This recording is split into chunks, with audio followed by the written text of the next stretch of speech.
सच्चिदानन्दरूपाय विश्वोपत्यादिहेतवे तापत्रयविनाशाय श्रीकृष्णाय वयं नमः। श्रीकृष्णाय वयं नमः। श्रीकृष्णाय वयं नमः। पुष्टिमार्गीय सर्वज्ञ करुणारसपूरितः श्रेष्ठफलप्रदाता च तस्मै श्रीगुरुवे नमः। तस्मै श्रीगुरुवे नमः। तस्मै श्रीगुरुवे नमः। राधे राधे। जय श्री कृष्ण। मित्रों, दास का प्रणाम स्वीकार करें। मित्रों, आज हम एकत्रित हुए हैं एक नए प्रसंग, एक नई कथा के साथ, जो भगवान श्री कृष्ण के तीसरे अवतार। हमने 2 अवतारों की कथा अब तक आपसे कही है, मत्स्य अवतार और श्री वराह अवतार। अब आज हम जिस कथा के बारे में चर्चा करेंगे वो है कमठ यानी कि कश्यप अवतार के बारे में। तो आइए मेरे साथ मिलकर इस कथा का रसपान करिए और आनंद मुग्ध हो जाइए। चलिए मित्रों, कथा प्रारंभ करते हैं। बाकी की लौकिक चर्चाएं बाद में करेंगे। तो शुरू करते हैं कश्यप अवतार की कथा। जब दुर्वासा जी के श्राप से इंद्र सहित तीनों लोग श्री रहित हो गए, तब इंद्रादि देवता सब ब्रह्मा जी की शरण में गए। ब्रह्मा जी सबको लेकर अजीत भगवान के धाम को गए और उनकी स्तुति की। भगवान ने उनको यह युक्ति बताई कि दैत्य और दानवों के साथ संधि करके मिलजुल कर क्षीर सिंधु को मथने का उपाय करो। मंदिराचल को मथनी और वासुकी नाग को नेति बनाओ। मथनी और नेति यानी कि रस्सी को बांधकर, हम पुराने समय में जैसे छाछ बनाते थे ऐसे ऐसे करके, उसको बोलते नेति। और मथनी मतलब कि जिसमें वो लकड़ी होती थी, घड़े के अंदर लकड़ी डालकर उसको ऐसे, उसको मंदिराचल पर्वत को मथनी और उसको नेति। मथने करने पर कालकुल विष निकलेगा, उसका भय ना करना। और फिर अनेक रत्न निकलेंगे, उनका लोभ ना करना। अंत में अमृत निकलेगा, उसे मैं युक्ति से तुम लोगों को पिला दूंगा। देवताओं ने जाकर दैत्यराज बलि महाराज से संधि कर ली और देवता और दैत्य मंदिराचल को उखाड़कर ले चले, परंतु थक गए। तब भगवान ने प्रकट होकर उसे उठाकर गरुड़ पर रखकर सिंधु तट पहुँचे। वासुकी अमृत के लोभ से नेति बने। जब समुद्र मंथन होने लगा, तब बड़े बड़े देवता और असुरों के पकड़ रहने पर भी अपने भार की अधिकता और नीचे कोई आधार न होने के कारण मंदराचल समुद्र में डूबने लगा।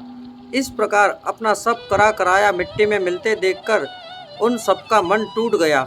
उस समय भगवान ने यह देखकर कि सब विंध्यराज गणेश जी की करतूत है, उन्होंने हंसकर कहा, सब कार्यों के प्रारंभ में गणेश जी की पूजा करनी चाहिए। सो तो हम लोगों ने बिल्कुल भुला दिया। बिना उनकी पूजा के कार्य सिद्ध नहीं होता, नहीं दिखता। अब उनकी पूजा करनी चाहिए। लीला में भगवान की लीला है, वह स्वयं सर्वसमर्थ है, परंतु कार्यरंभ में गणेश जी की अग्र पूजा की मर्यादा जो बांध रखी है, उसका पालन करने के लिए जब देवताओं और दैत्यों ने यह परामर्श दिया, तो सभी लोग उधर श्री गणेश जी की पूजा में लगे। इधर भगवान ने तुरंत अत्यंत विशाल एवं विचित्र कश्यप का रूप धारण कर समुद्र में प्रवेश करके अपने 1 लाख योजन वाले पीठ पर मंदिराचल को ऊपर उठा लिया। तब देवता और दैत्य फिर बड़े वेग से समुद्र को मथने लगे। भगवान कश्यप रूप से मंदिराचल को धारण किए हुए थे, विष्णु रूप से देवताओं के साथ साथ रहे थे। एक तीसरा रूप भी धारण करके मंदिराचल को अपने हाथों से दबाते हुए थे कि कहीं उछल ना जाए। जिस प्रकार मंदिराचल को मथनी मथते हैं तो उसको कहते हैं ना, सपोर्ट चाहिए होता ऊपर से। तो भगवान ने एक ही समय पर 3 रूप धारण किए थे। विष्णु रूप से देवताओं के साथ रहे थे कि मथनी करने में। दूसरा श्री राधे कश्यप अवतार बने थे जब नीचे मंदिराचल उनकी पीठ के ऊपर रखा गया था। और तीसरा जिससे मंदिराचल पर्वत के ऊपर भार देकर प्रभु विराजे थे। मत्ते मत्ते बहुत देर हो गई परंतु अमृत न निकला। अब भगवान ने सहस्त्र बाहु होकर स्वयं ही दोनों ओर से मथना आरंभ किया। उस समय भगवान की बड़ी विलक्षण शोभा थी। आहा, ब्रह्मा शिव सनकादिक जय जयकार करते हुए आकाश मंडल से पुष्प की वर्षा कर रहे थे। उन लोगों की ध्वनि में मिलाकर समुद्र भी भगवान का जय जयकार कर रहा था। श्री राधे।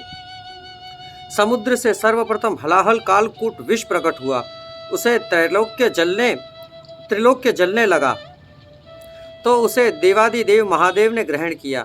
फिर और भी रत्न निकले, उसमें कामधेनु जो ऋषियों ने स्वीकार किया। उच्च शवा नामक अति सुंदर बलिष्ठ अश्व को दैत्यों ने लिया। बाद में ऐरावत नामक हाथी, महान हाथी निकला। वह देवताओं के राजा इंद्र को मिला। कौष्टुभ मणि के प्रति सभी लालायित थे। उसे भगवान ने अपने कंठ में धारण किया। कल्पवृक्ष बिना किसी के अपेक्षा किए स्वर्ग में चला गया। अप्सराएं भी स्वर्ग को प्रस्थान कर गई।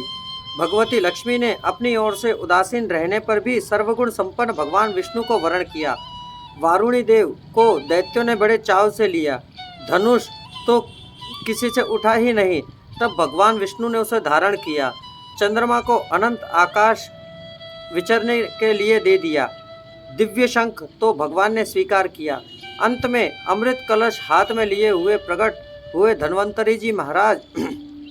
दैत्यों ने उनसे अमृत कलश छीन लिया। देवता उदास हो गए। तब भगवान ने मोहिनी रूप धारण कर दैत्यों को मोहित कर अमृत कलश उनसे लेकर अमृत देवताओं को पिला दिया। देवताओं की पंक्ति में सूर्य और चंद्रमा के बीच में एक राहु नामक दैत्य वेश बदलकर आ बैठा। उसे अमृत पिलाया ही जा रहा था कि चंद्रमा और सूर्य ने बतला दिया और तुरंत ही भगवान ने चक्र से उसका सर धड़ से अलग कर दिया। परंतु कुछ अमृत उसे मिल चुका था, अतः सिर कटने पर भी मरा नहीं, इसलिए उसे ग्रहों में स्थान दिया गया। ग्रहों में स्थान तो किस प्रकार मित्रों, आज हमारा साइंस बहुत आगे है, मानता हूँ, साइंस अभी बुद्ध तक पहुँचा है, परंतु हमारे वहाँ ब्रह्मा मुरारी त्रिपुकांतकारी भानु शशि भूमि बुधो बुधश्च गुरश्च शुक्रश्च शनि राहु केतवः, ये हमारे नवग्रहों का स्मरण स्वयं पहले ही हो चुका है। शास्त्रों में इनका सर्वाधिक उल्लेख है। अब जब राहु को पकड़ लिया और उसका सर धड़ से अलग हो गया, तब सूर्य चंद्रमा से बदला लेने के लिए उनके पर्व अमावस्या और पूर्णिमा पर आक्रमण करता है, जिसे हम लोग ग्रहण कहते हैं। देवताओं ने अमृत पी ही लिया था, भगवान का आश्रय था ही, अतः अब की बार संग्राम में विजय देवताओं की हुई। ग्रहण तब आता है मित्रों जब राहु सूर्य और चंद्र पर आक्रमण करता है। कई बार हम कहते हैं कि आज तो ग्रहण है, परंतु चंद्र ग्रहण है, सूर्य ग्रहण है। जब सूर्य ग्रहण आता है अर्थात राहु आक्रमण करता है, और जब चंद्र ग्रहण आता है तब चंद्र पर आक्रमण करता है।